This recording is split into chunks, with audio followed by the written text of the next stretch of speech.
ವಾಲ್ಮೀಕಿ ಹಗರಣದಲ್ಲಿ ಆರೋಪವಿರುವ ಸಚಿವ ಬಿ ನಾಗೇಂದ್ರ ಈಗ ಸ್ವತಃ ರಾಜೀನಾಮೆ ಇಂಗಿತ ವ್ಯಕ್ತಪಡಿಸಿದ್ದಾರೆ ಎನ್ನಲಾಗಿದೆ. ಬುಧವಾರ ಸಂಜೆನೇ ಅವರು ರಾಜೀನಾಮೆ ನೀಡಬಹುದು ಅಂತ ಹೇಳಲಾಗ್ತಿದೆ. ನಾಗೇಂದ್ರ ಅವರ ರಾಜೀನಾಮೆಗೆ ನಿರಂತರ ಒತ್ತಡ ಹಾಕಿದ್ದ ವಿಪಕ್ಷ ವಿಧಾನಮಂಡಲ ಅಧಿವೇಶನಕ್ಕೂ ಅಡ್ಡಿ ಮಾಡಿತ್ತು. ಅಲ್ಲದೆ ಅದಾದ ಬಳಿಕ ಸೆಪ್ಟೆಂಬರ್ 1ರಿಂದ 10ರವರೆಗೆ ರಾಯಚೂರು ಬಳ್ಳಾರಿ ಪಾದಯಾತ್ರೆಯನ್ನು ಘೋಷಿಸಲಾಗಿತ್ತು. ಈ ಎಲ್ಲ ಬೆಳವಣಿಗೆಗಳ ಬಳಿಕ ಈಗ ನಾಗೇಂದ್ರ ಅವರು ರಾಜೀನಾಮೆ ನೀಡುವ ನಿರ್ಧಾರ ಮಾಡಿದ್ದಾರೆ ಅಂತ ವರದಿಯಾಗಿದೆ. ಈಗಾಗಲೇ ಅವರು ಸಿಎಂ ಜೊತೆ ದೂರವಾಣಿ ಮೂಲಕ ಮಾತಾಡಿದ್ದು, ಅದಕ್ಕೆ ಪ್ರತಿಕ್ರಿಯಿಸಿರುವ ಡಿಕೆ ಶಿವಕುಮಾರ್ ಹೈಕಮಾಂಡ್ ಜೊತೆ ಚರ್ಚಿಸಿ ತಿಳಿಸೋದಾಗಿ ಹೇಳಿದ್ದಾರೆ ಎನ್ನಲಾಗಿದೆ. ನನ್ನಿಂದ ಪಕ್ಷಕ್ಕೆ ಮುಜುಗರ ಆಗೋದು ಬೇಡ ಅಂತ ನಾಗೇಂದ್ರ ಸಿಎಂ ಜೊತೆ ಮಾತಾಡುವಾಗ ಹೇಳಿದ್ದಾರಂತೆ. ತಮ್ಮನ್ನ ಟಾರ್ಗೆಟ್ ಮಾಡಲಾಗ್ತಿರುವ ಬಗ್ಗೆ ಅವರು ತೀವ್ರ ಬೇಸರ ವ್ಯಕ್ತಪಡಿಸಿದ್ದಾರೆ ಅಂತ ತಿಳಿದು ಬಂದಿದೆ. ಸಚಿವ ಸ್ಥಾನಕ್ಕೆ ರಾಜೀನಾಮೆ ನೀಡಿ ಪಕ್ಷದ ಕೆಲಸಗಳಲ್ಲಿ ತೊಡಗಿಸಿಕೊಳ್ಳಲು ಅವರು ನಿರ್ಧರಿಸಿದ್ದಾರೆ ಎನ್ನಲಾಗಿದೆ. ಈವರೆಗೂ ಮುಖ್ಯಮಂತ್ರಿ ಡಿಕೆ ಶಿವಕುಮಾರ್ ನಾಗೇಂದ್ರ ಅವರ ಬೆಂಬಲಕ್ಕೆ ನಿಂತಿದ್ರು ಮತ್ತು ಅವರನ್ನ ಸಮರ್ಥಿಸಿಕೊಂಡಿದ್ರು.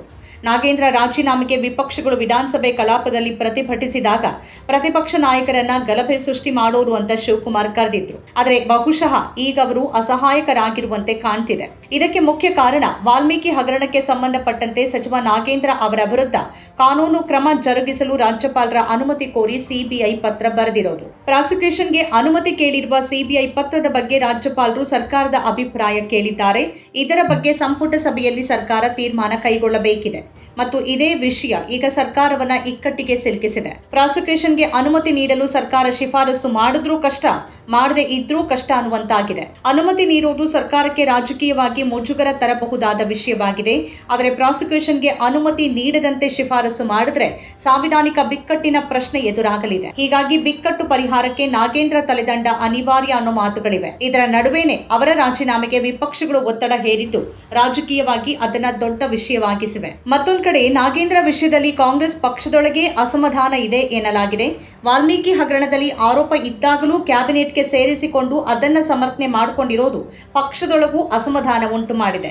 ಅಲ್ಲದೆ ನಾಗೇಂದ್ರ ಅವರಿಗೆ ಸಚಿವ ಸ್ಥಾನ ಕೊಟ್ಟಿದ್ರಿಂದ ದಲಿತ ಸಮುದಾಯದ ಹಣ ದುರ್ಬಳಕೆ ಆರೋಪ ಇರೋರನ್ನ ಸಚಿವರನ್ನಾಗಿಸುವ ನಿರ್ಧಾರ ಚುನಾವಣೆಯಲ್ಲಿ ಪಕ್ಷಕ್ಕೆ ಹೊಡೆತ ನೀಡಬಹುದು ಅನ್ನೋ ಆತಂಕನೂ ವ್ಯಕ್ತವಾಗ್ತಿದೆ. ಈಗಾಗಲೇ ಸಚಿವ ಸ್ಥಾನ ಸಿಗದ ಹಲವರು ತೀವ್ರ ಅಸಮಾಧಾನಗೊಂಡಿರುವಾಗ ಹಗರಣದ ಆರೋಪ ಇರೋರಿಗೆ ಸಚಿವ ಸ್ಥಾನ ಕೊಟ್ಟಿರೋದು ಪಕ್ಷದೊಳಗೆ ಅಸಮಾಧಾನದ ಬೆಂಕಿಗೆ ತುಪ್ಪ ಸುರಿದಂತಾಗಿದೆ. ಇದೆಲ್ಲದರ ಹಿನ್ನೆಲೆಯಲ್ಲಿ ಈಗ ಮುಖ್ಯಮಂತ್ರಿ ಕೂಡ ಯೋಚಿಸಬೇಕಾಗಿ ಬಂದಿದೆ.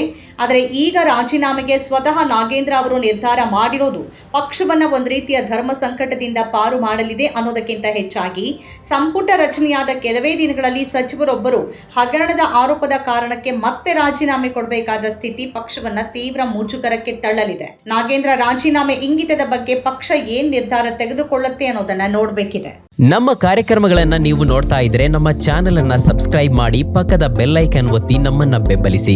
ಹಾಗೆ ನಮ್ಮ ಕಾರ್ಯಕ್ರಮಗಳನ್ನ ಲೈಕ್ ಮಾಡಿ, ಕಮೆಂಟ್ ಮಾಡಿ, ಅದನ್ನ ಬೇರೆಯವರಿಗೂ ವಾಟ್ಸ್ಆಪ್ ಮೂಲಕ ಶೇರ್ ಮಾಡಿ. ನೀವು ಹೀಗೆ ಮಾಡಿದಾಗ ನಮ್ಮ ಚಾನೆಲ್ ಇನ್ನಷ್ಟು ಮತ್ತಷ್ಟು ಜನರಿಗೆ ತಲುಪಲು ನೀವು ನಮ್ಮೊಂದಿಗೆ ಸಹಕರಿಸಿದ ಹಾಗಾಗುತ್ತೆ. ಇದು ನೀವು ಯಾವುದೇ ಖರ್ಚಿಲ್ಲದೆ ಕೆಲವೇ ಸೆಕೆಂಡುಗಳಲ್ಲಿ ನೀಡಬಹುದಾದ ಸಹಕಾರ. ಧನ್ಯವಾದಗಳು.